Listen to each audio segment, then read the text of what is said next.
नमस्कार दोस्तों, स्वागत है आप सभी लोगों को वापस हमारे YouTube चैनल पे आने के लिए। और लोग बोल रहे हैं कि भारत का अमृत काल चल रहा है, लेकिन भारत के अमृत काल में भी और क्या अमृत काल है। मतलब India is a big mega trend, लेकिन इंडिया के अंदर बड़ा मेगा ट्रेंड क्या है। भारत में 11 लाख डॉक्टर है, लेकिन आउट ऑफ 11 लाख 9 लाख के आसपास प्रैक्टिसिंग डॉक्टर है। लेकिन इस साल, खाली इस साल 1 लाख नए डॉक्टर बन के आ रहे हैं। ये क्या बता रहा है? ये बता रहा है कि एक सेक्टर है जिसके अंदर मेगा ट्रेंड है। और इस सेक्टर के बारे में और डीपर जानकारी के लिए हम आज मिल रहे हैं मिस्टर चिराग दगली से, जो फंड मैनेजर है डीएसपी इन्वेस्टमेंट मैनेजर के। Thank you Chirag for agreeing to chat with us. और हमारे व्यूअर्स के लिए आप बताइए कि जो हेल्थ केयर सेक्टर है इंडिया का, एक आम आदमी समझता है कि हेल्थ केयर में दवाइयाँ कितना परसेंटेज और बाकी सेक्टर कितना बड़ा है? तो दवाइयाँ 15-20% के आसपास है पूरे सेक्टर का। तो ये जो हम देखते हैं सन फार्मा, डीवी, ये सब मिला मिलू के 15-20% अप्रोक्सीमेटली। एक्चुअली इंडिया में मार्केट कैपिटलाइजेशन बड़ी यहाँ पर है। हाँ। क्योंकि जो बड़ी अपॉर्चुनिटी है वो हॉस्पिटल्स वगैरह है, जहाँ पे इंडस्ट्री पूरी बड़ी फ्रेगमेंटेड सी है। ओके। सबसे बड़ी अपॉर्चुनिटी हॉस्पिटल्स में है, लेकिन वो लिस्टेड कंपनी में दिखता नहीं है, बिकॉज कोई इतनी बड़ी कंपनीज नहीं है। 10 साल पहले 2 हॉस्पिटल्स होती थी लिस्टेड, आज हमारे पास 11 से 12 हॉस्पिटल लिस्टेड स्पेस में आ रही है, और ज्यादा हॉस्पिटल्स लिस्टिंग के लिए आ रही है। So we are seeing breadth improve as far as number of stocks that you can potentially invest in. 5 साल, 6 साल, 10 साल पहले pharma used to be largely health care, which is why drug manufacturing, इसीलिए आपको जो हम सबका एक परसेप्शन बन चुका है कि सिर्फ वही है। आज अगर आप देखें तो हॉस्पिटल्स है, डायग्नोस्टिक्स है, रिटेल फार्मेसी है, ऐसे अलग अलग एपीआईज हो गए, सीडीएमओ कंपनीज हो गई, ये अलग अलग सेक्शंस, अलग अलग सब सेक्शंस जिसको हम कहते हैं, ये आ चुके हैं सारे के सारे। Each of these are fairly large opportunities, और बहुत डाइवर्सिफाइड सा सेक्टर हो चुका है। नॉट जस्ट मैन्युफैक्चरिंग, इसमें सर्विसेज भी है, एक्सपोर्ट्स भी है, इंडिया डिपेंडेंस भी है, मैन्युफैक्चरिंग इंटेंसिव भी है, सब कुछ। तो इसके बारे में चर्चा करेंगे। सबसे पहले हम लेते हैं डायग्नोस्टिक। पहले तो हम टेस्ट ही नहीं कराते थे। करेक्ट। अभी आप जॉब चेंज करो तो टेस्ट कराना है, आपको हेल्थ इंश्योरेंस चाहिए, लाइफ इंश्योरेंस चाहिए तो टेस्ट कराना है, थोड़ा सा 4-5 दिन बुखार नहीं गया तो टेस्ट कराना है, और हॉस्पिटल में चले गए तो फिर और लंबे टेस्ट कराने। तो वो आपको अपॉर्चुनिटी कैसी दिखती है? एक तो परसेंटेज ऑफ पॉपुलेशन वो टेस्ट करा रही है उस एंगल से, और दूसरा ग्लोबल स्टैंडर्ड से हम कितना पीछे हैं अभी तक? तो ग्लोबल स्टैंडर्ड से हम काफ़ी पीछे। आज के दिन पर सैंपल हम 2 से 2.5 टेस्ट के बीच करते हैं इंडिया में। ग्लोबल एवरेज 8 से 15 के बीच होगी, डिपेंडिंग ऑन मतलब क्या बोल रहे हैं कि आप जो एक टिपिकल पेशेंट है इंडिया में 2 से 3 टेस्ट करवाते हैं डॉक्टर यहाँ पे, ग्लोबली 8 से 12-15 तक टेस्ट चले जाते हैं। करेक्ट। तो हमारी उतनी इंटेंसिटी कम है, और ये जो ग्रेजुअली बढ़ रही है, क्योंकि जो डॉक्टर्स नए आ रहे हैं, they want to depend on science. They want to say कि हमें गट से नहीं कॉल लेनी है कि ये टेस्ट जरूरी है, ये नहीं है। उनको चाहिए कि सारा साइंस पेपर पे आ जाए, नंबर्स आ जाए, फिर हम ट्रीटमेंट का कोर्स डिसाइड करेंगे। सो ये ट्रेंड हमें दिख रहा है क्लियरली। दूसरा एक ट्रेंड जो दिख रहा है वो ये है कि पहले सिर्फ आदमी बीमार होता था तब टेस्ट कराता था, राइट? आप बीमार हो गए, डॉक्टर के पास चले गए, डॉक्टर ने जो लिख के दिया आपने करा लिया, टेस्ट ठीक हो। आज क्या हो रहा है कि today a lot of people are doing wellness, जिसको प्रिवेंटिव या वेलनेस कहते हैं। तो 3-4 साल पहले, 5 साल पहले, most of our pathology companies used to have probably 1-3% of their business as preventive या wellness. Today that number has gone to 13-14-15%. Oh, that's big jump. Even it's a big number. तो even health insurance company भी आजकल ये cover करने लगी है अपने इसके कुछ इंश्योरेंस प्रोडक्ट्स आ रहे हैं जो आपको, क्योंकि उनके लिए भी अच्छा है, हेल्थ इंश्योरेंस कंपनीज के लिए भी अच्छा है, क्योंकि उनको ये डेटा अपने पेशेंट्स के बारे में मिल रहा है। That will enable them to price their products कि यार this life I am covering या this you know I am giving health insurance to this gentleman, उनके हेल्थ की क्या कंडीशन है, am I flying blind or you know that sort of a thing. तो ये एक this is the other trend that is happening. Wellness is actually improving. So आप बोल रहे हैं कि नंबर ऑफ टेस्ट बढ़ रहे हैं, वेलनेस वाले सुओ मोटो पेशेंट्स खुद जाके करके टेस्ट कर रहे हैं, और बाकी और पॉपुलेशन भी पूरी कवर्ड नहीं है अभी तो, मतलब तो वो पेनिट्रेशन भी वाइडर एंड बढ़ेगी। डीपर दोनों अपॉर्चुनिटी आपको डायग्नोस्टिक में, तो ये आपको बड़ा ट्रेंड पोटेंशियल। ये डेफिनेटली इसमें एक ही थोड़ा सा रिस्क जो है वो ये है कंपटीशन का। कंपटीशन इसमें खूब है, बढ़ रहा है, क्योंकि इस बिजनेस की रिटर्न ऑन कैपिटल बहुत अच्छी है। तो इसको मतलब शुरू करने में कोई बहुत बड़ी बात नहीं है, आप और मैं कल से शुरू कर सकते हैं। There is no loss on day one, ये बात है। तो which is why you see a lot of competitive intensity in this industry. Private equity companies starting that, pharma companies are now starting that, and smaller companies are also doing so, trying to scale up, geographically expand. तो ये एक थोड़ा nuance है कि competitive intensity बढ़ रही है with in the pathology space. Radiology में वो ट्रेंड नहीं है, और इसका रीजन है रेडियोलॉजी आप ऑनलाइन टेस्ट ऑर्डर नहीं कर सकते। अगर आपको एमआरआई कराना है तो आपको वहीं पर सेंटर में जाना है। अच्छा, आप बीमार हो इसीलिए आप एमआरआई करने जा रहे हो। आपको अगर वाइल यू आर अनवेल आपको अच्छी जगह जाके टेस्ट कराना है, ये नहीं कि कहीं जाके खड़े रहूं 1 घंटा लाइन में खड़े रहूं, मैं बीमार हूं और मैं so you want to go to a good private. ये तो ये एक दूसरा ट्रेंड है। हमें एक्चुअली रेडियोलॉजी बिजनेस ज्यादा डिफेंडेबल लगता है, ज्यादा उसमें मोड ज्यादा दिखता है। उसमें मोड ज्यादा है क्योंकि वो मशीन है, एसेट इंटेंसिव कैपिटल कॉस्ट आता है, लोकेशन है, लोकेशन बहुत इंपॉर्टेंट, सब कुछ इंपॉर्टेंट है उसमें। तो जो हाइब्रिड मॉडल्स है जहां पे रेडियोलॉजी और पैथोलॉजी साथ में चल रही है, वो हमें बिजनेस मॉडल ज्यादा पसंद है, बजाय इसके कि जो स्टैंड अलोन पैथोलॉजी है। लाइक फॉर लाइक अपॉर्चुनिटी सबके लिए है, मेक नो मिस्टेक, अपॉर्चुनिटी सबके लिए, just that this one is a more defendable. So diagnostic के अंदर दो गया, पैथोलॉजी और रेडियोलॉजी। डायग्नोस्टिक से हम मूव करते हैं फॉर्मुलेशन की तरफ, तो उसमें थोड़ा हमारे व्यूअर्स के लिए बताइए कि formulation India specific, export oriented, API, क्या क्या उसके अंदर बताइए। देखिए, फॉर्मुलेशन में 2 बड़े पीसेस है, दोनों इक्वली लार्ज है। $25 बिलियन के आसपास का इंडिया बिजनेस है, $25 बिलियन के आसपास का एक्सपोर्ट फॉर्मुलेशन है, दोनों बराबर है, गिव और टेक, थोड़ा plus minus. India is a very large market share, we almost have a 20% volume share globally, right. So हम पूरी दुनिया के लिए बनाते हैं दवाइयाँ, और आप ऐसे सोचिए कि दुनिया में 15% तो हमारी पॉपुलेशन है। 700 करोड़ में से 150 करोड़ तो हम ही हैं, राइट। हम तो इंपोर्ट नहीं करते दवाइयाँ, तो हम हमारे लिए तो बना ही रहे, 15% हमारे लिए तो बना ही रहे, प्लस दुनिया के लिए जो है 20% भी हम ही बना रहे। अच्छा, उसमें चाइना में भी हम एक्सपोर्ट नहीं करते। So outside China their share is much higher. Outside China and India, अगर आप मतलब जस्ट गिव और टेक 700 करोड़ में से अगर मैं 700 करोड़ 300 करोड़ निकाल दो, तो 400 में से हमारा मार्केट शेयर, अब आप सोचते रहिए कि हम हाफ द मार्केट, 40% के आसपास ग्लोबल मार्केट का हम, द पॉइंट। तो आज की तारीख में India approximately accept China and India का जो पॉपुलेशन है उसका 40% के आसपास फॉर्मुलेशन ड्रग्स हमारे यहाँ से 30-40% के बीच का नंबर होगा। और ये सारा पिछले 20-25 सालों में बिल्ट हुआ है। ये सारा पिछले 20-25 साल में बिल्ट हुआ है। फ्यूचर तो भूल जाइए, even past is such a, it is very very good. ये लेकिन हाँ, और इसी में आपको कंपनीज दिखती है आउट ऑफ नोवेयर। हमने कई सारी जो बड़ी आज के दिन कंपनीज दिखती है आपको, ये सारी फर्स्ट जनरेशन एंटरप्रेन्योर, लुपिन देख लिया, जनता फार्मासी, सारी बड़ी companies, all of these are first or second generation. Viewers, हम स्टॉक का नाम ऐसे डिस्कस कर रहे हैं, इसका कोई रिकमेंडेशन है आपको स्टॉक खरीदना है, just for a normal discussion, just keep that in mind.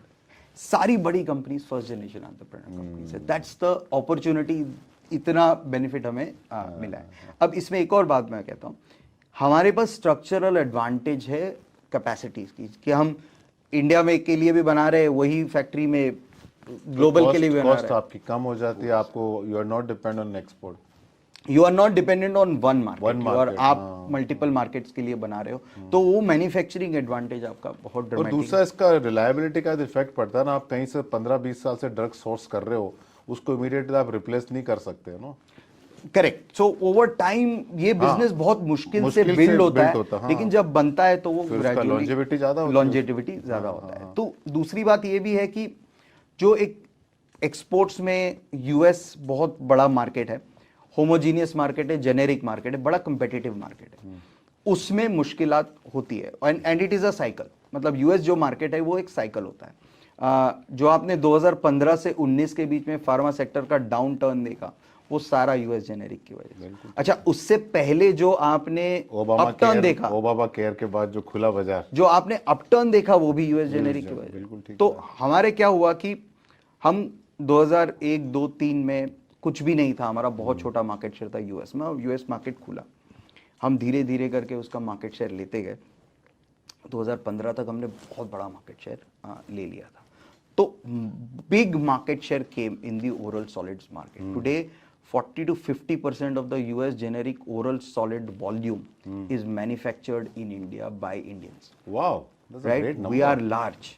हम छोटे नहीं हैं। तो जब ये लोग कहते हैं ना कि हमारे यहाँ पे दवाइयाँ अच्छी क्वालिटी की नहीं बनती है, ये तो मिथ है। मैं कहता हूँ कि आप देखिए, वी आर वेरी लार्ज, हम वी आर नॉट 40-50% तो ऐसा आसान नहीं है भाई, आसान नहीं है, और ये रेगुलेटेड इंडस्ट्री है। ऑफ कोर्स एफडीए का तो बहुत जबरदस्त, सब आके देखते हैं। ऑफ कोर्स इसमें not all fingers are the same, right? But by and large, when you look at data, this is what data is telling you, that of the oral solids market, we have 40-50% market share. We are large. मतलब tablets का oral solid मतलब oral solid मतलब tablet capsules आप लेते हो, correct. तो वो उसमें हम ऑलरेडी बड़े। अपॉर्चुनिटी कहाँ पर है यहाँ पर? अपॉर्चुनिटी है non oral solid market, which is जिसको हम कॉम्प्लेक्स जेनेरिक्स कहते हैं, कि थोड़ा क्रिप्टिक सा वर्ड लोग यूज करते हैं।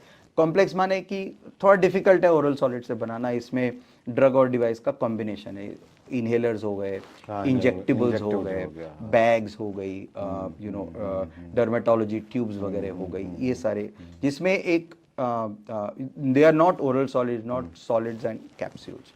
सो अगर आप यूएस मार्केट को काटे दो पार्ट में, half the market is oral solids, जहां पे हमारा मार्केट शेयर हाफ है, डोमिनेंट हो गया, हम डोमिनेंट हो गए, और आज भी वो बिजनेस अच्छा है, चल रहा है, correct. Today over the last 3-4 quarters it is in an up cycle in sum. दूसरा जो पार्ट है द नॉन ओरल सॉलिड, जिसमें ये सारे आपके इंजेक्टेबल्स ये सारे आ गए, वो जो पार्ट है वहां पे हमारा मार्केट शेयर बहुत छोटा है, और वहां पे अभी अपॉर्चुनिटी तो है। वो हम परहैप्स 2003-4 वाले फेज के अंदर वहां पोटेंशियली आज हम बैठे हो सकते हैं, वहां पर हम मार्केट शेयर गेन करेंगे। ट्रेंड दिख रहा है आपको? ये this is no longer a pie in the sky, ये होप नहीं है, ये ऑलरेडी हो रहा है, आप देख रहे हैं इसको, 1, 2, 3 प्रोडक्ट्स में ऑलरेडी हो रहा है, और ज्यादा में जैसे जैसे मौका मिलेगा वैसे वैसे कंपनीज बढ़ेगा, तो अपॉर्चुनिटी है। तो यूएस में एक बहुत बड़ा चैलेंज मैंने देखा है कि जो डिस्ट्रीब्यूशन बिजनेस है that is controlled by few monopolies, correct, तो उससे थोड़ा प्राइसिंग पे प्रेशर आता है, इसीलिए ये बिजनेस इतना कॉम्पिटिटिव है। लेकिन मैं आपको एक डेटा देता हूं, of $100 that a retail patient in the US spends on a generic medicine, right? Only $35 goes in the pocket of the manufacturer. $65 goes to the chain, which is trade, wholesaler, retailer, and is a concept called pharmacy benefit manager in the US. ये उनकी जेब में जाता है। अच्छा, जो हमारी जेब में जो $35 आ रहा है, उसके लिए हमें प्रोडक्ट बनानी है, सप्लाई करनी है, R&D करनी है, और उस मतलब 7 समुंदर पार उस प्रोडक्ट को आपको पहुंचाना है, वहां से फिर वो लोग टेक ओवर कर लेंगे, लेकिन बनाना आपको यहां पर है। तो $17 आपकी कॉस्टिंग है, तो आप कमा ज्यादा नहीं रहे हो। अब मेरी पॉइंट ये है कि lot of people tell me pricing पे प्रेशर आएगा, यूएस पर दबाव लगाएगा, और कितना लगाओगे भाई? आप $65 तब कमा पा रहे हो जब हम सारी मेहनत करके सिर्फ $17 कमा रहे हैं, कहने की मेरी बात। अच्छा, बाय द वे, इस $17 के लिए आपको फैक्ट्री भी लगानी है, वर्किंग कैपिटल भी लगानी है, और सारी मेहनत करनी है। उनको $65 कमाने के लिए कुछ कोई वर्किंग कैपिटल, उनको तो आउटसोर्स कर दिया, और सारा माल आपके शोर पे आया, उसके बाद आपने जो करना है वो करना है। तो इन टाइम इन्वेंट्री हो गया उनके लिए, तो बिल्कुल करेक्ट। तो थोड़ा नुआंसेस है, probably I am simplifying this, but ये we are a very very critical part of the whole, क्योंकि अगर सिस्टम उनको बिना कुछ लगाए 65 मिल रहा 100 में से, तो वो क्यों डिस्टर्ब करेगा भाई इधर? करेक्ट, और वो डिस्टर्ब करेगा भी, कब तक करेगा? कब तक? उसको अल्टरनेट कहाँ मिलेगा? इतना बड़ा उसे अल्टरनेट नहीं मिलेगा, क्योंकि इंडिया मार्केट तो खुद बड़ा मार्केट है, करेक्ट। तो हमारे लिए तो वेरिएबल कॉस्ट कुछ है, वेरिएबल कॉस्ट है, फिक्स कॉस्ट ज्यादा हो नहीं सकती। Correct. उसी प्लांट पे बना सकते हैं ना हम लोग। Correct. उसके लेवल पे आना इतना आसान नहीं है। इनफैक्ट इस पे बहुत रिसेंटली एफडीए कमिश्नर ने एक इंटरव्यू दिया था और उन्होंने बहुत क्लियरली कैटेगोरिकली कहा था कि जो सप्लाई डिसरप्शंस यूएस मार्केट में हो रही है ये सारी कमर्शियल रीजन से हो रही है कि प्राइसेस इतने गिरा दिए आपने कि जो मैन्युफैक्चरर्स थे वो मार्केट से बाहर चले गए, या तो प्राइसिंग की वजह से या फिर एफडीए एक्शन की वजह से कि हमें ये बिजनेस नहीं करना है क्योंकि इसमें कॉस्ट बहुत ज्यादा है, इसको करना रिस्क बहुत सारी हमारे ऊपर है और मार्जिन हमारे पास उतना मिलता नहीं हमको। तो जब कभी भी थोड़ा सा भी सप्लाई चेन डिसरप्शन होता है पूरा मार्केट हिल जाता है।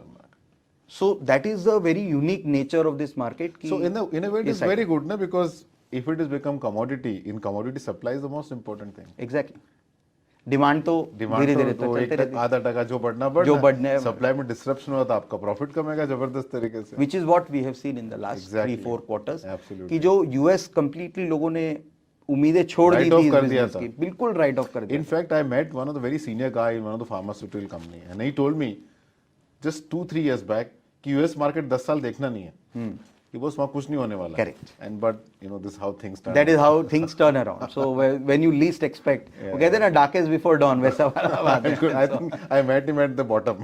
Just like रात को 12 बजे मिला था शायद हमसे। अच्छा, एपीआई के अंदर आप बताइए, ये चूर्ण जो हम बनाते हैं, पहले तो बोला कि चाइना पे पूरा डिपेंडेंसी है, चाइना को रिप्लेस नहीं कर पाए, but we have seen magical number. I heard the health minister talking about कि एपीआई प्री कोविड हम कितनी बनाते थे अभी कितनी इंडिया में होने लग गए। तो थोड़ा उसके ऊपर थोड़ा देखिए, व्यूअर्स को बताइए। एपीआई बहुत मैन्युफैक्चरिंग, पहले बताइए एपीआई क्या है। एपीआई माने जो दवाई होती है जिसकी वजह से वो दवाई काम करती है आपके बॉडी में। एक टैबलेट अगर आप देखें तो by weight 95-96% of that tablet is actually made from wood pulp, okay, जो आपके बॉडी में जाता है और निकल जाता है।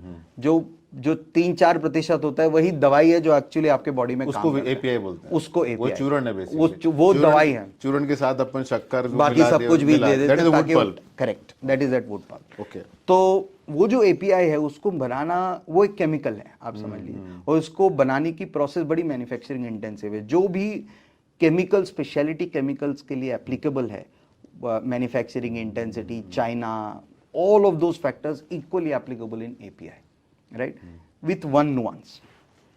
एपीआई जो होता है ये अनलाइक स्पेशलिटी केमिकल्स जहां पर आपको थोड़ी सी प्राइसिंग पावर होती है, क्योंकि आप जितना आप अपस्ट्रीम जाओगे उतनी आपको प्राइसिंग पावर होगी। जैसे जैसे आप पेट्रोल क्रूड डेरिवेटिव्स के जितने पास जाते जाओगे उतना आपको प्राइसिंग पावर होती है, क्योंकि उतनी मार्केट शेयर्स कंसोलिडेट होती है। जैसे जैसे डाउनस्ट्रीम जाओगे मार्केट शेयर्स थोड़े फ्रैगमेंटेड होते हैं। तो ये एक नुआंस है एपीआई बिजनेस में कि थोड़ा सा फ्रैगमेंटेड होता है, लेकिन मैन्युफैक्चरिंग इंटेंसिव है, कैपेक्स लगता है, कैपिटल वर्किंग कैपिटल लगती है, so on and so forth. अब इसमें ब्रॉडली 2 पार्ट्स हैं। Think of it as a kitchen, कि आपका किचन है, आपको किचन में आप 50 रुपए की इडली भी बना सकते हैं, उसी किचन में आप 1500 रुपए का कोई गोरमे इटालियन डिश भी बना सकते हैं। इक्विपमेंट सारा सिमिलर है, बर्तन ये वो इक्का दुक्का डिफरेंट कुछ होगा, लेकिन मोटा मोटा आपका इक्विपमेंट सारा सिमिलर सा है। तो एपीआई बिजनेस में जब आप इनोवेटर के लिए कुछ बनाते हो तो अंडर पैटेंट बेचते हो तो बहुत पैसा बनता है, और जब आप जेनेरिक के लिए बेचते हो तो कॉम्पिटिटिव प्राइसिंग होती है। तो आप इस जेनेरिक को आप 50-70 रुपए की इडली समझ लीजिए, और कस्टम सिंथेसिस बिजनेस को कोई इटालियन गोरमे डिश समझ लीजिए।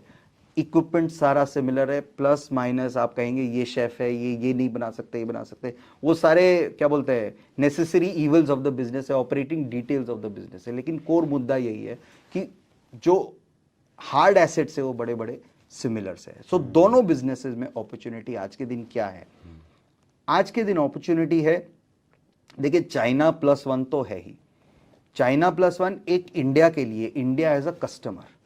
दूसरा चाइना +1 फॉर आवर एक्सपोर्ट्स, क्योंकि हमारे जो कस्टमर्स है, मान लीजिए कोई यूरोप में फॉर्मुलेटर कंपनी है, उनको भी तो चाइना +1 करना है, राइट? बिल्कुल, वो भी चाहते हैं कि हम चाइना से थोड़ा थोड़ा डी-रिस्क करें, क्योंकि चाइना अगर 100% ऑफ माय वॉलेट शेयर है तो मुझे थोड़ी दिक्कत। बिल्कुल ठीक बात है। तो दोनों तरफ ये जो है, क्या बोलते हैं टेल विंड है, ये काम कर रही है। लेकिन ये क्योंकि ये बहुत मैन्युफैक्चरिंग इंटेंसिव बिजनेस है, इसमें ओवरनाइट ग्रोथ नहीं आती है, ग्रेजुअली आती है। आप फैक्ट्री लगाएं, उसको इस्टेब्लिश करें, स्टेबलाइज करें, सारे अप्रूवल्स ले, फैक्ट्री बनेगी, फिर आप वैलिडेट करोगे, regulatory in the country it is good thing only ना, कोई It's a very good- entrench player के लिए तो अच्छा चीज है, बिकॉज नई कंपटीशन इमीडिएटली आ ही नहीं सकता। इसीलिए वो ग्रेजुअली होती है, लेकिन जब आती है तब तो वो श्योर डेल्टा अच्छा मिलता है स्ट्रॉन्गर आपको। फॉर लॉन्गर वाला बिल्कुल ठीक।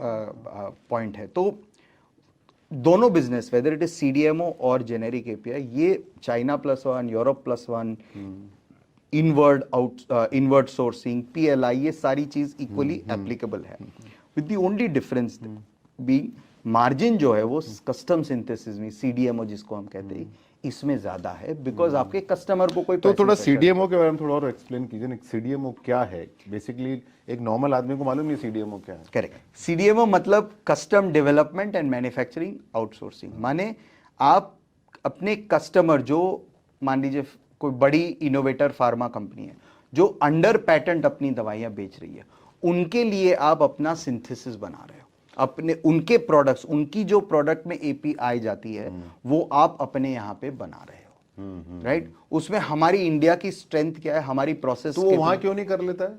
वो कॉस्टिंग की वजह से नहीं कर लेता। अच्छा, okay. अच्छा, बाय द वे, उसको वहां पर फैक्ट्री डालनी पड़ेगी पूरी मैन्युफैक्चरिंग की। जैसे मैंने आपसे कहा ना कि तो वर्किंग कैपिटल लगेगा, पूरा pollution किचन लगाना है, control, आप पूरा एक- किचन लगाना। आप ये सोचे किचन लगाना है, अगर आपको एक दाल भी बनानी है तो उसमें 20 इंग्रेडिएंट्स होने, वो सारे इंग्रेडिएंट्स को किसी एक इक्विपमेंट में आपको मिक्स करना है, कंसिस्टेंटली करना है, बार बार करना है। तो आप क्यों करेंगे? तो आप क्यों करेंगे? सिर्फ एक प्रोडक्ट के लिए करेंगे, ठीक बात है। सिर्फ 2 प्रोडक्ट के लिए करेंगे। आप उसको किसी वेंडर को दीजिए जो सबके लिए बनाता है, आपके लिए भी बनाएगा, और उसके पास वो किचन लगा हुआ है, उसमें वहां पर वो इडली भी बनाएगा, डोसा भी बनाएगा, पिज्जा भी बनाएगा, कुछ और भी बनाएगा, सब कुछ बनाएगा, किचन लगा हुआ है हमारा। That's the thought process. तो आप बेसिकली पेटेंटेड जो ड्रग बेचती है कंपनियां, उनके लिए आप जो प्रोडक्ट सिंथेसिस करके आप रिसर्च करके बना के देते हैं उनके लिए। करेक्ट। एक्सपेरिमेंट भी कराते हैं, आर&डी भी कराते होंगे ना बहुत। R&D भी करते हैं। तो 2 मॉडल्स है इसमें, एक होता है रिसर्च आउटसोर्सिंग, जहां पे सिंपल आईटी सर्विसेज जैसा बिजनेस है। अगर आपको कुछ R&D करनी है तो आपने ब्रीफ दी कि भाई मुझे microbiologist with PhD in this enzymatic technology चाहिए, तो आप उसको इंडिया में हायर करोगे सस्ते में, वो आपके वहां के R&D वाले लोगों के साथ काम करेगा, बिल्डिंग ब्लॉक्स वाला काम यहाँ होगा, थोड़ा थोड़ा ऊपर वाला काम वहाँ होगा, और ये somehow you basically marry the two. तो ये एक कंसेप्ट हो गया। दूसरा कंसेप्ट हो गया, दवाई बन चुकी है, R&D कर चुके हैं हम लोग, हमारा क्लिनिकल ट्रायल में दवाई मतलब जा रहा है, हम लोग ट्रायल्स कर रहे हैं, ऐसा लग रहा है कि ये दवाई अप्रूव हो जाएगी, लेकिन आपको बनानी तो पड़ेगी, क्योंकि आप ट्रायल्स करोगे तो उसको एक टैबलेट में डाल के ट्रायल्स में दे रहे हो, तो वो कौन बनाएगा? वो होता है कस्टम सिंथेसिस मैन्युफैक्चरिंग। कस्टमर के लिए मैं स्पेसिफिक सिंथेसिस कर रहा हूं उस दवाई का, करेक्ट? तो ये मैन्युफैक्चरिंग हो गया, ये सर्विसेज हो गया। CDMO encompasses both. But large part of the companies that we know have performed well in the manufacturing side, because जब आप दवाई बनाना शुरू करते हो, मार्केट में बेचना शुरू करते हो, that's where the big upside comes, because आपका कस्टमर भी पैसे बना रहा है, तो आपको भी थोड़े देगा। अभी आप बताइए हॉस्पिटल्स में क्या अपॉर्चुनिटी दिखती है आपको? देखिए, हॉस्पिटल्स बहुत बड़ा मार्केट है, like largest pi in health care demand is hospitals. आपकी सारे खर्चे, सबसे बड़ा खर्चा आपका अस्पताल, बेड नहीं मिलते, और बेड इंडिया में बेड्स है लेकिन नहीं है, बहुत ज़्यादा क्या कहते हैं, जोग्राफिकली बहुत कुछ एक जगहों पे रीजनेबल अवेलेबिलिटी है, कुछ एक जगहों पे बिल्कुल भी नहीं है। तो और बहुत फ्रैगमेंटेड सा इंडस्ट्री है। मतलब अगर आप ऑल ओवर मार्केट अपॉर्चुनिटी देखें इंडिया में हॉस्पिटल्स की, तो बिटवीन 80 to 90 बिलियन डॉलर्स की मार्केट है hospital annually. 80 to 90 billion dollar, 6 से 7 लाख करोड़ साल का, 6 से 7 लाख करोड़ साल का, हाँ? यस। तो India is a $3 trillion economy, उसमें आप समझ लीजिए 90 billion dollars is the hospital. But the point is the following, सबसे बड़ी listed company has $1 billion top line in hospitals. तो आप क्या कह रहे हैं कि भाई ऑलमोस्ट $100 बिलियन का जो मार्केट सेगमेंट है, उसमें नंबर 1 लिस्टेड कंपनी का मार्केट कैप खाली 1 बिलियन है। मार्केट कैप नहीं, सेल्स सेल्स खाली 1 बिलियन है। खाली 1 बिलियन। तो ये तो बहुत बड़ा हॉस्पिटल में तो धीरे धीरे करके वो, और ये 5-7 साल पहले कुछ आइडिया कितना रहेगा करीब अप्रोक्सीमेटली? 5-7 साल पहले मोटा मोटा प्रोपोर्शन सिमिलर होगा। सिमिलर रहेगा, हाँ, प्रोपोर्शन सिमिलर होगा। लेकिन क्या हो रहा है कि जो बड़ी कंपनीज है वो आज के दिन उनके पास एग्जिस्टिंग बेड से कैश फ्लो आ रहा है। सी पैसा खूब लगता है एक हॉस्पिटल को लगाने के लिए। अगर मैं और आप आज डिसाइड करें कि यहां पर हमें हॉस्पिटल लगानी है, तो अस्यूमिंग सारे अप्रूवल्स आ जाएंगे, 3 साल में तो अस्पताल खड़ा होगा। उसको आप 2 साल के लिए लॉस के लिए चलाओगे, क्योंकि डे 1 पे तो सारे पेशेंट्स बढ़ नहीं जाएंगे, बेड खर्चे तो आपके डे 1 से शुरू हो गए। तो 5 से 6 साल का तो आपका जेस्टेशन पीरियड हो गया, उसके बाद जाके आपको करना है। तो इसका मतलब क्या हुआ? इसका मतलब ये हुआ कि कंपनीज को या तो कॉन्स्टेंटली इक्विटी मार्केट्स में आना पड़ेगा और भाई डाइल्यूट, भाई पैसा दीजिए मुझे बेड लगाना है, या तो आपके ऑपरेशंस जेनरेट कर रहे हैं कि वहां से आप पैसा डालोगे। सही बात। अब बड़ी साइज हो गई, आपके कैश फ्लोज आए, आपने कहा ठीक है मेरे 4000 बेड्स प्रॉफिटेबल है, उनसे पैसे बन रहे मेरे, मैं उठा के उसको एग्जिस्टिंग में 4000 बेड्स तो नहीं लगा सकता एक साल में, लेकिन मैं हर साल 500-600 बेड्स लगा दूंगा। तो आप क्या है उसको इनफ, आपका प्रॉफिटेबल बहुत मैनेज, तो कंपाउंड हो रहा है जबरदस्त तरीके से कंपाउंड हो रहा है। वंस यू आर प्रॉफिटेबल, फिर वो बिजनेस बहुत ज्यादा प्रॉफिटेबल हो जाता है। क्योंकि हॉस्पिटल में क्या होता है कि लोकेशन का बहुत बड़ा एडवांटेज होता है, फिर एक सेंटर बन जाता है। Any hospital which is able to get patients from outside of a 50 kilometre radius does exceptionally well, क्योंकि दूर दूर से आपके वहां लोग, नाम डॉक्टर, नाम ही डॉक्टर, नाम हो जाता है आपका सब। अगर आप किसी लोकेशन में 20 साल से हो, काम कर रहे हो, अच्छे से कर रहे हो, ट्रैक रिकॉर्ड बना है, ऑटोमेटिकली रेफरेंस से आता है, बड़े बनते जाते। और हमने एक्चुअली देखा है ये, और एक्चुअली यहाँ तो time is actually friend, time is your friend. 100%। जितना लंबा आप टिकोगे उतना लंबा, और डॉक्टर तो कमाना ही 50 साल के बाद चालू कर। और देखिए हॉस्पिटल का क्या है कि लोकेशन का इतना बड़ा एडवांटेज हो जाता है। अब अगर एक छोटे से सिटी में एक हॉस्पिटल आ गया, वो किसी जमाने में 100 से शुरू किया था, 100 बेड से शुरू किया था, आज इंडिया ने अच्छा किया है, 20 साल में वो आज 1000, 1200, 1500 बेड पे चला गया, पहुंच गया, वहां पे खड़ा है। अब उस लोकेशन में उस सिटी की सारी नीड्स वो अस्पताल ठीक से, there is no need for a second one to come. नहीं करेगा तो भी कितना कॉस्ट डालेगा भाई, 1200, 1000, वो रिटर्न कहाँ से आएगा? रिटर्न कहाँ से आएगा? अच्छा, अगला जब आएगा तब वो सोचेगा कि मैं किस मार्केट को एड्रेस कर रहा हूँ, कोई है ही नहीं अपॉर्चुनिटी। उल्टा अच्छा है 1000-1200 वाला कैश जनरेट करके और वो अपने ग्रो करता रहेगा, ब्रांच खोलता रहेगा। That's the point. और इसीलिए तो यहाँ भी मोड बन जाता है, मोड बन जाता है। 100% लोकेशन का बहुत स्ट्रॉन्ग एडवांटेज होता है। इसीलिए हमने देखा है कि आप देखिए लिस्टेड प्लेयर्स में भी जो नॉर्थ वाले हैं वो नॉर्थ में बहुत स्ट्रांग है, जो वेस्ट वाले, साउथ वाले साउथ। तो एक्चुअली इंडिया को मेरे हिसाब से कोई भी प्रोडक्ट में वन मार्केट देखना भी नहीं चाहिए, क्योंकि हमारा एक मार्केट, एक state is bigger than many countries. Correct. तो अगर हम वैसा क्यों देखें? करेक्ट। पैन इंडिया देखना भी गलत है, स्पेशली सर्विसेज में नहीं देखना चाहिए। करेक्ट है ना?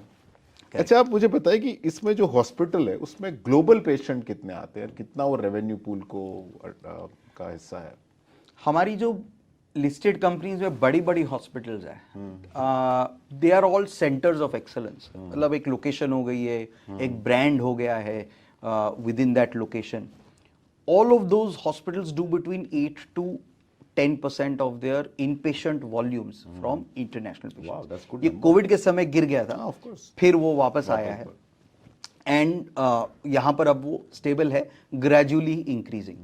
और क्या होता है कि all hospitals want to have a very nice mix, payer mix जिसको हम कहते हैं, कि उनके पास सब कुछ हो, इंश्योरेंस हो, कैश हो, इंटरनेशनल हो, CGHS हो, स्कीम्स हो, सब कुछ एक, क्योंकि आप किसी भी एक चीज पे ज्यादा डिपेंड नहीं करना चाहते। आप चाहते हो कि सारा पेशेंट फ्लो बना रहे, वॉल्यूम बना रहे, ताकि मेरा हॉस्पिटल का खर्चा अमोर्टाइज हो on a much larger base. तो ये ट्रेंड तो हमें दिख रहा है कि इंटरनेशनल हॉस्पिटल मतलब पेशेंट्स आर इंक्रीजिंग, बट इसमें the caveat here is that your hospital has to operate very well. It has to be like I said a centre of excellence in some sense, कि लोग दूर दूर से आए, जैसे तो वो ऑर्गेनाइज भी हो रहे हैं ना। पहले तो था कि एक डॉक्टर ही हॉस्पिटल चलाता, now we have more professional running the hospital. In fact ये दूसरा ट्रेंड भी हम देख रहे हैं कि जहाँ पे डॉक्टर्स कह रहे हैं कि यार ये एडमिनिस्ट्रेटिव झंझट से मुझे निकालो, राइट? तो हॉस्पिटल मेरा है, लेकिन मैं कहीं किसी कॉर्पोरेट को जाके बोलता हूँ यार ये एडमिनिस्ट्रेटिव आप ले लो, मैं क्लिनिशियन हूँ, अपने स्किल पे काम करो, मैं अपने स्किल पे काम करूंगा। उसमें भी हमने देखा actually lot of models have evolved where the doctors have also benefited, क्योंकि वो क्लिनिशियन है, बहुत अच्छे क्लिनिशियन है, वो अपनी फुल पोटेंशियल पे कर नहीं पा रहा है क्योंकि अपना समय वो ज्यादा एडमिनिस्ट्रेटिव में डाल रहा है। ठीक। The moment this corporatization happens, he is able to spend more time. वो तो एक्चुअली होता ही रहेगा। We have seen for This will keep happening. As if you look at jewellery which is people buy from the मतलब friendly jewellers, ज्यादा comfort होता, वहां पर हमने देखा कि listed companies has significantly grown the market. और जो नेक्स्ट जनरेशन है उनका लॉयल्टी अलग होगा, सो they will prefer brand, they will prefer. और दूसरा एक कॉर्पोरेटाइजेशन भी हो रहा, तो आपको हेल्थ इंश्योरेंस मिलता है तो आप बड़ी कंपनियों में जाते हो, बड़े हॉस्पिटल में जाना पसंद करते हो, तो वो ट्रेंड है। हेल्थ इंश्योरेंस में थोड़ा बताइए कि health insurance also part of health care segment. एक छोटा सा हमने स्टेक लेके रखा है because we think it represents healthcare as an opportunity. We as DSP Healthcare Fund, we want to be true to label and we want to say that कुछ भी ऐसा ना हो जो healthcare के related हो और हम उसे adequately represent ना करें। तो health insurance है massive opportunity as far as penetration is concerned. आज भी आप देखेंगे तो in this room you ask people, lot of them will have insurance but not adequate. And company का इंश्योरेंस है, कंपनी के इंश्योरेंस हो गए, वो 60 साल डिपेंडेंस, पर रिटायरमेंट के बाद क्या फिर क्या करोगे आप? So those are questions and so penetration led growth opportunity is there. The only challenge that I face is that there aren't enough number of opportunities within the health insurance, क्योंकि कई सारी अनलिस्टेड स्पेस में है etcetera. सो वो एक challenge है जो मेरा हॉस्पिटल्स में 5 साल 7 साल पहले होता था। Hopefully that will also automatically change, but ये अंडर पेनिट्रेशन काफ़ी है। We constantly seeing increasing number of health insurers at least fight for increasing penetration, and that I think is a constant theme. We'll see more of that, and it will benefit everywhere. It will benefit the entire healthcare system. यानी एक बार आप patient को recruit कर लो by virtue of insurance, जैसे आयुष्मान भारत है, बड़ी simple सी scheme है जो सेंट्रल गवर्नमेंट ने इनिशिएट की है। इसमें गरीब आदमी के पास, जिसके पास कोई हॉस्पिटल ऑप्शन ही नहीं है, वो पेशेंट रिक्रूट कर लिया आपने, जो कल तक अपनी किसी तकलीफ को जड़ी बूटी लगा के ठीक कर लेता था या पता नहीं क्या कुछ करता था, वो आज आपने उसको एक प्रॉपर फॉर्मल चैनल में ले आए कि भाई इससे अगर आप ये करोगे, मतलब if you get into this channel आपको राहत मिलेगी। नहीं, इसका बहुत साइड इफेक्ट है, क्योंकि मेनी टाइम पीपल सी कि यार बॉस मेरे ड्राइवर, मेरे सर्वेंट के पास हेल्थ इंश्योरेंस है, मेरे पास नहीं, उसको सरकार ने फ्री दे रखा है। करेक्ट। सो वो अपने आप ऑटोमेटिकली बोल, उसके पास इतना इंश्योरेंस है, मेरे पास तो होना चाहिए। करेक्ट। और सरकार ने भी अच्छा किया है ये कि 5 लाख का इंश्योरेंस, तो एक आपके माइंड में एक नंबर दे दिया, ये मेरे को इससे तो ऊपर ही करना है, आपको इससे ऊपर ही करना है कि यार इतना तो वो एक it plays automatically in your mind. So ये भी एक ट्रेंड है, हमने देखा कि ये at the margin this is actually helping the whole system, healthcare system, whether it is hospitals, medicines, whole host of the entire ecosystem is actually and इसमें बहुत इंटरेस्टिंग है, those who have high paying capacity generally they are not healthier तो वहाँ ecosystem बड़ा अच्छा बना था। अच्छा, मुझे बताइए कि देखो इंडिया में हेल्थ केयर में इतना बहुत बड़ा चमत्कार, already pharma has done exceedingly well over, if you look eight 10 year, 15 year, 20, 25, 30 year data. पहले एमएनसी फार्मास्यूटिकल कंपनी ने बहुत अच्छा रिटर्न दिया, बाद में डोमेस्टिक कंपनी ने अच्छा रिटर्न दिया, हॉस्पिटल, डायग्नोस्टिक सेंटर, तो इतना बड़ा पैसा बन गया और अपॉर्चुनिटी दिखती है आपको। डेवलप मार्केट का रेफरेंस पॉइंट है वो आपके पास की? देखिए, हमने एक डेटा निकाला कि हेल्थ केयर डेवलप्ड मार्केट में जो कंट्रीज हमारे से 10-10, 20-20 गुना ज़्यादा जीडीपी पर कैपिटा पर है, वहाँ पर health care as a sector कैसे करता है। तो हमने क्या देखा, हमने देखा डेकेड 10 साल का अगर मैं CAGR लूँ तो जापान जैसी कंट्री में भी 5 to 6% के आसपास का डॉलर टर्म CAGR रिटर्न आया है। Health care index within the Japanese, so Japanese market by and large remain the flat, economy by and large remain flat, लेकिन हेल्थ केयर सेक्टर में 5% CAGR, 6% CAGR। हम मतलब रफली कह सकते हैं कि वहाँ 6% डॉलर अल्फा है, मतलब अप्रोक्सीमेटली। यस, और 10 year period is amazing, over a 10 year period, developed market like Japan. Developed mature ageing market Aging like market, Japan, जहां पर आपको ऐसा लगा कि ये कंट्री या तो कुछ सारे होगा ही चार्ट्स इसमें फ्लैट है, सारे चार्ट्स 20 साल वाले, पिछले 6 महीने 12 महीने का पीरियड छोड़ हाँ, वो दीजिए, ठीक है। लेकिन सारे चार्ट्स आपको दिखेंगे ऐसे वाले। वहां पर भी हेल्थ केयर ने आपको ये दिया है। US similar data, numbers are a little different, slightly higher return healthcare has made. Europe again similar. तो हर जहाँ पर डेवलप्ड मार्केट में भी आपको सिंगल डिजिट डॉलर टर्म्स में CAGR आया है इन हेल्थ केयर। उसका कारण यह है कि ये कॉन्स्टेंटली इनोवेटिंग इंडस्ट्री है, और अगर कॉन्स्टेंटली इनोवेट हो रहा है तो पेशेंट आउटकम्स कॉन्स्टेंटली इंप्रूव हो रहे हैं, करेक्ट। और अगर पेशेंट आउटकम्स इंप्रूव हो रहे हैं तो आपको थोड़े ज़्यादा रियलाइजेशन मिल रहे हैं फॉर द सेम ट्रीटमेंट। जैसे 10 साल पहले there was one treatment regime, today that dramatically has improve. तो अच्छी दवाइयाँ थोड़ी एक्सपेंसिव आती है, तो उसके लिए आपको ज़्यादा पैसे देने पड़ते हैं, लेकिन आप देते हो क्योंकि आपको पता है कि ये तो यार पहले तो मैं 8 दिन में ठीक होता था, अब मैं 1 दिन में हो रहा हूँ, 2 दिन में हो रहा हूँ। मुझे याद है कि 10 साल पहले नी रिप्लेसमेंट्स में 8 दिन 10 दिन पेशेंट को आते थे, वो फिजियो कराते थे 8 दिन के लिए, ये मत करो वो मत करो। आजकल दूसरे दिन पेशेंट चलने लगता है। और दवाएं भी होगी स्पेसिफिक सेल को अटैक करते, मतलब आपको पूरा बॉडी के लिए लेने की जरूरत नहीं है। So things have dramatically Dramatically improved. improved तो वो इम्प्रूवमेंट जब आती है तो आपकी सेलिंग प्राइस बढ़ जाती है, उसी से आपका थोड़ा बिकॉज ऑफ दैट इनोवेशन। तो ये कॉन्स्टेंटली इनोवेटिंग इंडस्ट्री, ये कभी भी फुल स्टॉप वाली इंडस्ट्री नहीं है health care as a segment. So देखा दोस्तों कि हेल्थ केयर सेक्टर है, उसमें खाली ड्रग मैन्युफैक्चरिंग कंपनियां ही नहीं है, वहाँ डायग्नोस्टिक सेंटर है, वहाँ API है, वहाँ CDMO है, वहाँ हेल्थ इंश्योरेंस कंपनी है, हॉस्पिटल है। ये सबसे अच्छा प्ले करने का तरीका मेरे हिसाब से म्यूचुअल फंड के through rather than you are trying individual stock, because आप क्या लेंगे फार्मा के अंदर। ड्रग मैन्युफैक्चरिंग में इतनी कंपनी है, मैं तो फार्मा के हेल्थ केयर में आपको 6-7 चीज़ें बता दिया, एक सेक्टर में इतनी कंपनियां, तो best way to play through fund. और मेरे हिसाब से pharmaceutical and health care is a mega trend in India. One of the best way to participate कि आप म्यूचुअल फंड के थ्रू ले, and in mutual fund one of the best way to participate कि आप SIP करें।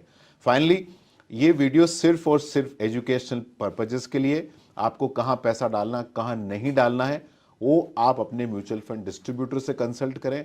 हम कहीं भी आपको नहीं बोल रहे हैं कि आपको DSP हेल्थ केयर फंड में पैसा डालना, वो कंप्लीटली आपकी चॉइस है। और ये data mutual fund investments are subject to market risk, please read the offer document carefully before investing. और हमने सारी बातें की पास्ट डेटा के हिसाब से थी, और फ्यूचर में ऐसा होगा कि नहीं होगा मुझे पता नहीं है। फाइनली ये आपका पैसा है, आपका फ्यूचर, आप डिसाइड करें। हम इस पूरे प्रोसेस में बहुत ही छोटे इनेबलर हैं। धन्यवाद। Mutual fund investments are subject to market risks. Read all scheme related documents carefully.